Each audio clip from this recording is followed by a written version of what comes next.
Мен Кожомкулов Шамшидин Жумгалды районунун Түгөлсай айылынын тургунумун. Мен аз камсыз болгон жакыр үй бүлөлөрдүн катарына кирем. Байбичем дагы оорукчан, анан 2 балам бар. Кичүүсү шаарда окуп атат.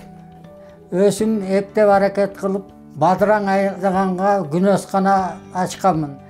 Күнөскананы толугураак иштете албай жатамын. Себеп дегенде, ремонт жасап, үстүн жаап, жылтырак менен жапчу элек жыл сайын 2 жолу алмаштырууга туура келет, шамал алып кетип.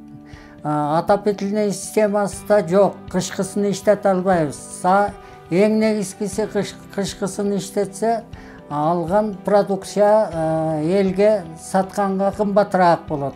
Ошон үчүн дүйнөлүк азык-түлүк программасынын проект жаздым. Проекттен поликарбонат менен алмаштырып, жылуулук системасын кышында иштеткендей кылып, турбаларды алып келип, ичине жылуулук киргизгенге ылайыктаганга проект жазылды.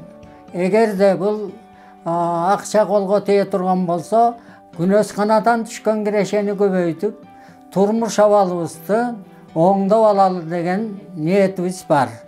Эмгек социалдык камсыздоо жана миграция министрлиги менен Бириккен Улуттар уюмунун дүйнөлүк азык-түлүк программасы биргеликте социалдык контракт аталышындагы пилоттук долбоорду Нарын областынын Жумгалы районунда жана Баткен областынын Кадамжай районунда ишке ашырып жатат.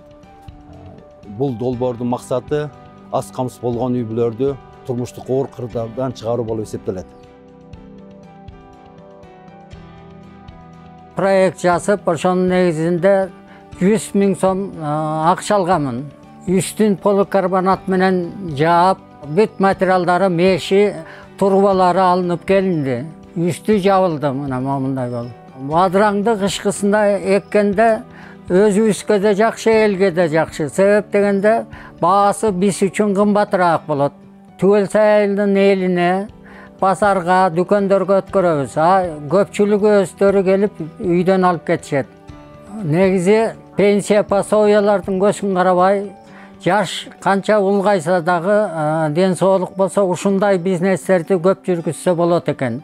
Ушинтип өзүбүздүн жакырчылыкты жойгон, элди жашылча менен камсыз кылууга аракет кылып атабыз.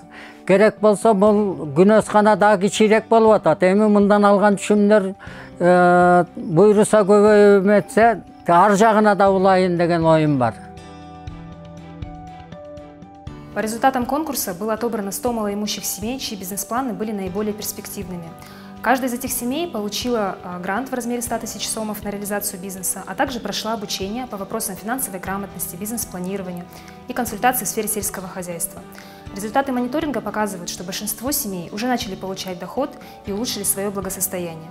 Остальные семьи планируют получать первые доходы в течение ближайших месяцев. На текущий момент принято решение, а также разработан проект постановления о запуске социального контракта по всей стране.